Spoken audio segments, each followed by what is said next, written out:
నాలుగవ మాట, క్రీస్తు శిలువ మీద పలికిన మాట,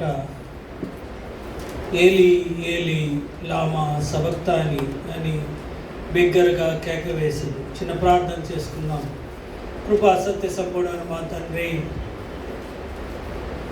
నీవు శిలువలో మరణించిన ఆ విధానాన్ని చూస్తూ నీవు పలికిన మాటలను మేము జ్ఞాపకం చేసుకున్నప్పుడు ఆయన ఎంత గొప్ప శ్రమను అనుభవించావో మాకు అర్థమవుతుంది తండ్రి. ఈ సమయంలో మాతో ఉండండి. 3 మాటలు మాతో మాట్లాడిన విషయాన్ని బట్టి నీకు వందనాలు. ఈ 4వ మాటను మాకు అర్థం చేయమని, నీ యొక్క ఆత్మతో నింపి ముందుకు తీసుకువెళ్ళమని వేడుకొని ప్రార్థన చేస్తున్నాం తండ్రి. ఆమేన్.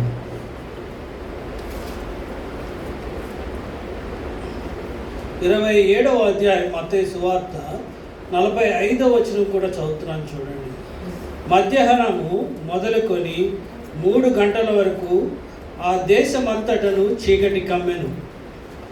మనం కనుక చూస్తే it happened in the history. 3 గంటలు ఆ దేశమంతా చీకటి కమ్మింది. ఇది చాలా భీకరమైన పరిస్థితికి వచ్చేసింది. క్రాస్ మీద ఇప్పటి వరకు యేసు ప్రభు వేలాడుతూ ఉన్నాడు. ఆయన మాటలు వినబడుతున్నాయి.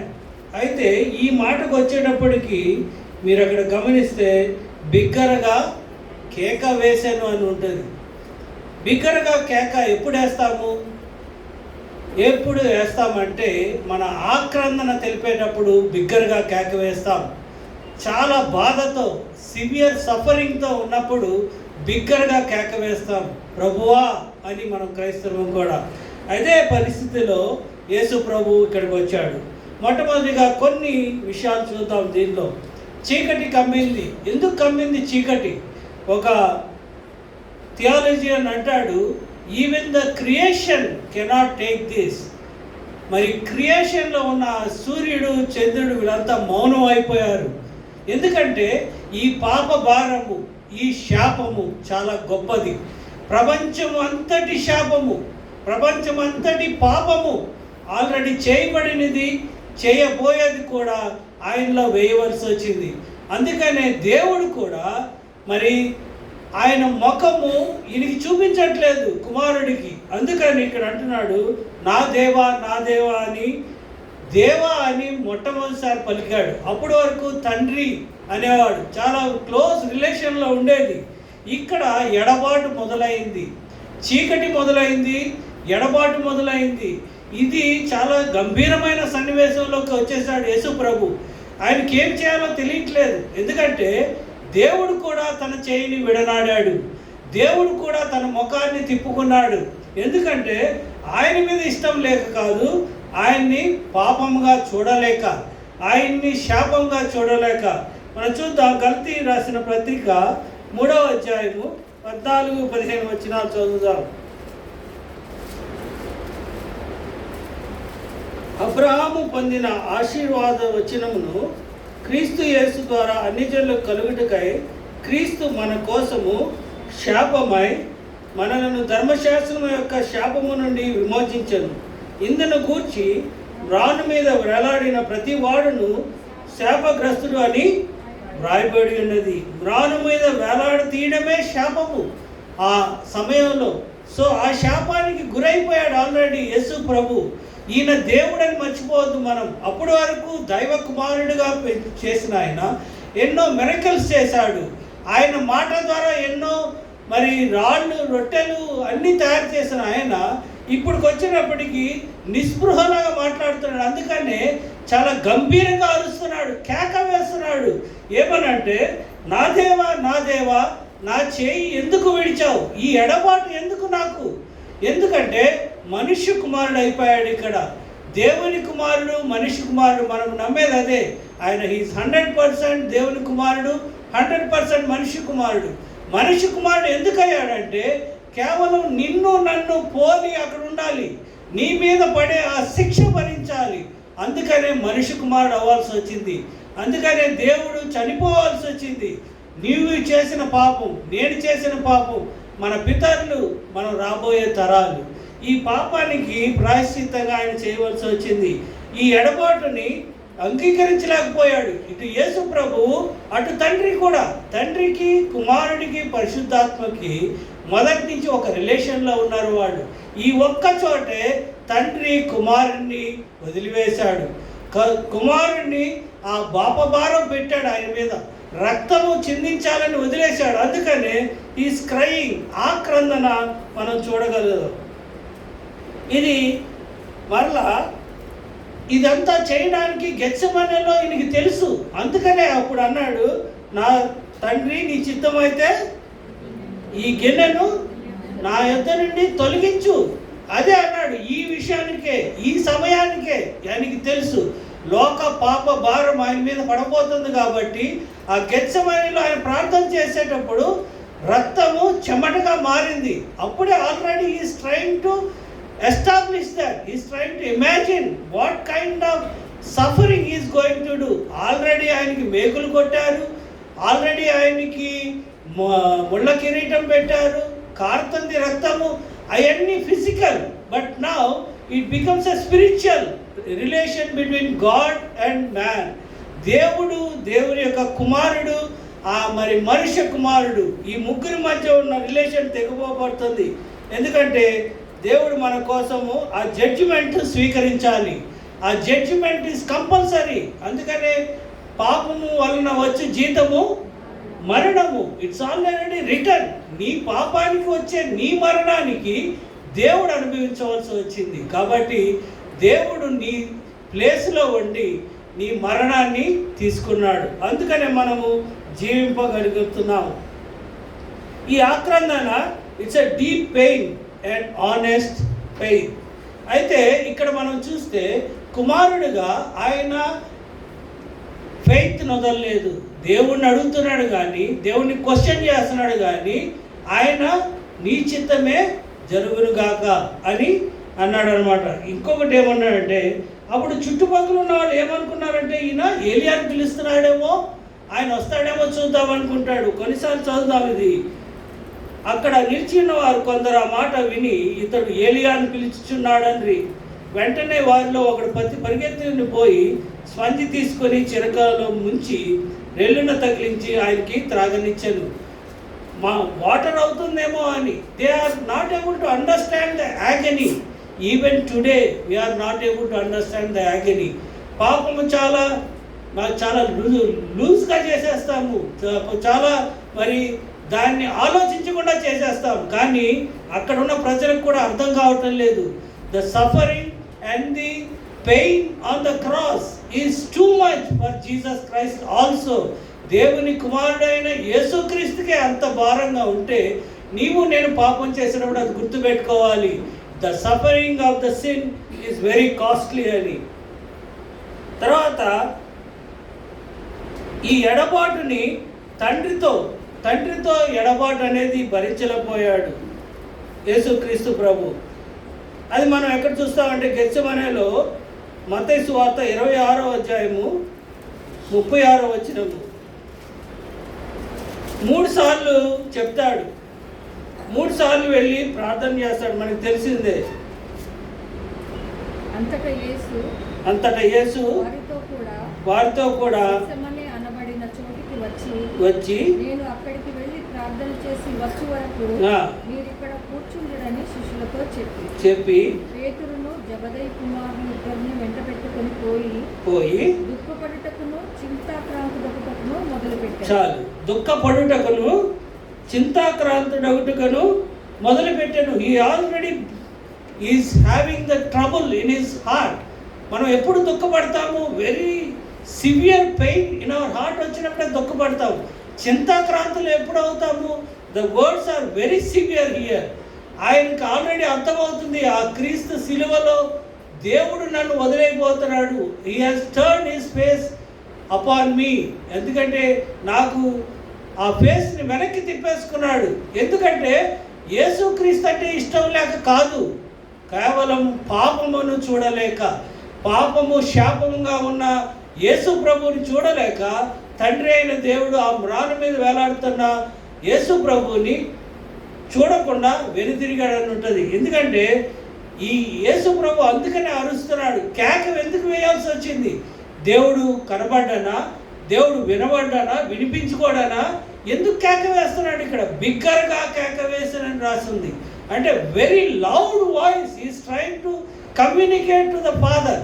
ఆ తండ్రి పోయి ఇప్పుడు దేవుడు వచ్చేసాడు. నా దేవా, నా దేవా, నా తండ్రి, తండ్రి మీరేమి చేయించున్నారా అన్నాడు. మళ్ళీ తండ్రి ఇదిగో నీ తల్లి, నీ కుమారుడు అన్నాడు. అంటే అప్పుడు వరకు తండ్రి అనే రిలేషన్లో ఉన్న ఆయన ఈ ఒక్క మాటకి దేవుడు అనే రిలేషన్కి వెళ్ళిపోయాడు. ఎందుకంటే మనుష్య కుమారుడు ఆ యొక్క సఫరింగ్ కూడా వెళ్ళాలి కాబట్టి దేవుడిని దేవుడిగా పెట్టాలి, మనుషుడిని మనుషుడిగా పెట్టాలి. అప్పుడే క్రీస్తు శిలువలో రక్తం కార్చాలి, అప్పుడే చనిపోవాలి. అందుకని ఈ ప్రాసెస్ అంతా జరగడానికి ఆ దేవుని యొక్క పిలుపు మారిపోయింది. తండ్రి మానేసి సడన్గా దేవుడు అయ్యాడు. తర్వాత గాడ్ సైలెన్స్. యేసు మరి దేవుడు తండ్రి అయిన దేవుని యొక్క సైలెన్స్ చూస్తున్నాం మనం. అక్కడేం మాట్లాడట్లేదు. ఈయనేమో అరుస్తున్నాడు కానీ ఆయనేం మాట్లాడట్లేదు. He left it to Jesus Christ. So ఎందుకని? మన పాపము ఆయన మీద వేసి ఉన్నాం కాబట్టి. మన పాపం చాలా గంభీరమైన పాపం అనేది నేను చెప్పాలనుకున్నది ఇదే ఈరోజు. when we are going to sin or whenever we are sinning, please remember the cross and the cost of cross and the sacrifice is too much on Christ. ఇప్పటికీ మనం చేస్తూ ఉంటాం. ఇప్పటికీ సులువుగా చిక్కులు పెట్టు పాపానికి పడిపోతూ ఉంటాం. let us not do that. తర్వాత అయితే ఎందుకు చేయవలసి వచ్చింది? ఫ్రమ్ క్రాస్ టు సంధి చేయడం జరిగింది. ఎందుకంటే నీవు నేను ఎప్పుడైతే ఆదాము అవ్వ తన మార్గంలోంచి బయటికి వెళ్ళిపోయారో God has to reconnect us to God. Yesu ప్రభువే చేయగలిగింది. అందుకనే పాప పరిహారం కూడా ఒక నిష్కలంకమైన రక్తము ద్వారానే మనం చేయగలుగుతాం. అందుకనే దేవుడు అన్నాడు, I have to go through this.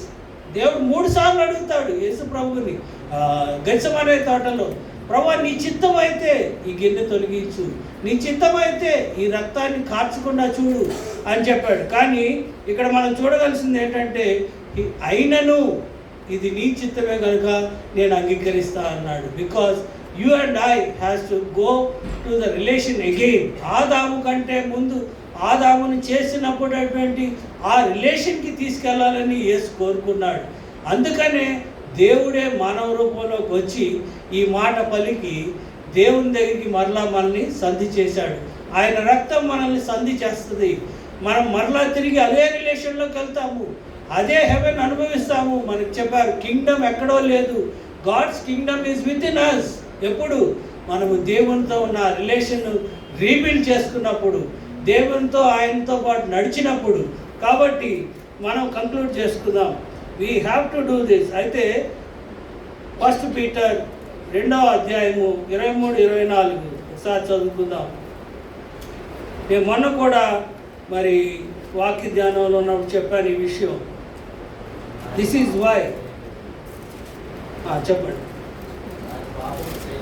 ఆయన పాపము చేయలేదు, ఆయన నోట ఏ కపటము కనబడలేదు, ఆయన దూషింపబడి బదులు దూషింపలేదు,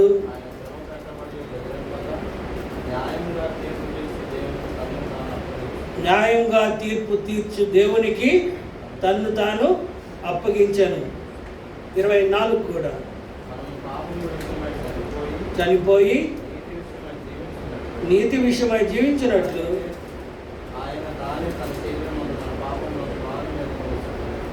మాను మీద మోసుకొని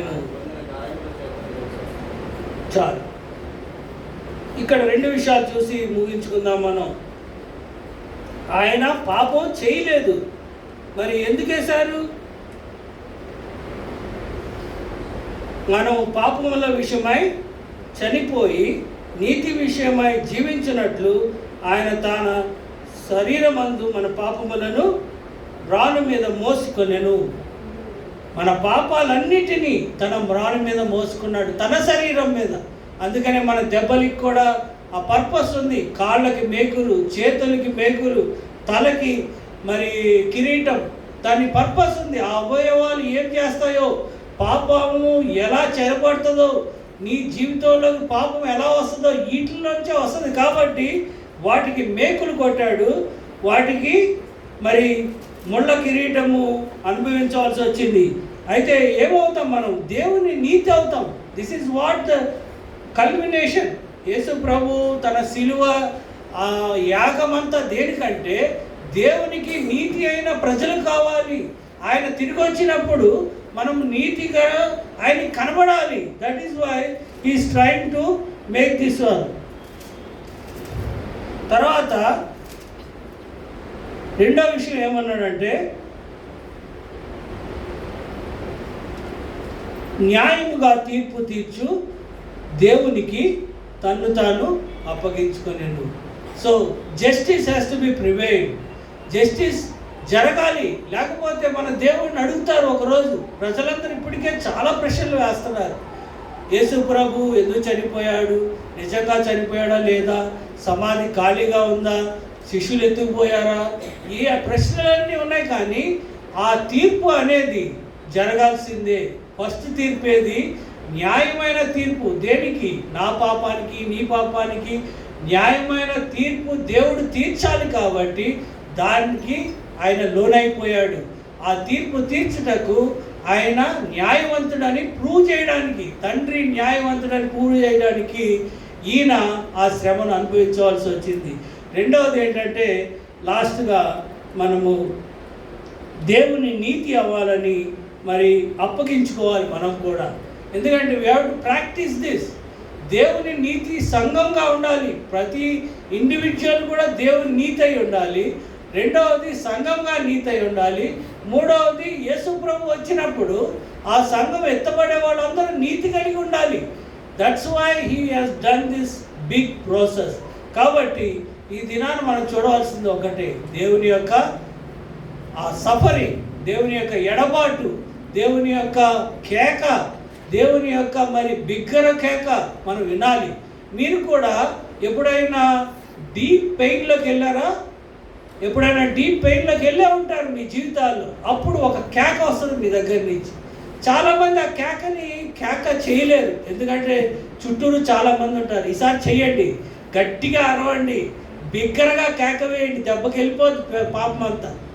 సో మీరు కూడా అలా చేయాలి. ఎందుకంటే అలా చేసినాడు దేవుడే చేశాడు మనిషి కుమారుడిగా. Is not able to bear that. మన మనిషి కుమారుడిగా ఆయనే సఫరింగ్ బేర్ చేయలేని వాడు మనమెంత.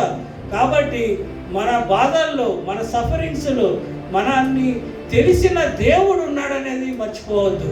మనతో ఏకానుభవంగా అనుభవించిన దేవుడు ఉన్నాడు. అందుకనే హీఈస్ నాట్ సో సమ్వేర్, ఆ రాయిలో, ఈ రప్పలో, ఆ గంగలో ఎక్కడో లేడు.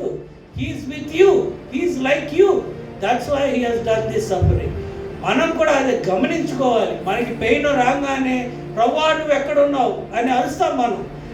ఇదే పని చేశాడు యేసు ప్రభు కూడా. నా దేవా, నా దేవా, నా చెయ్యి ఎందుకు విడిచితివి? ఎందుకు విడిచావంటే పాపాన్ని ప్రక్షాళన చేయాలి, సంధి చేయాలి. మీరు ఆ పాట పాడితే బాగుంటుంది, యేసు రక్తము మన పాపాన్ని సంధి చేశాడనే.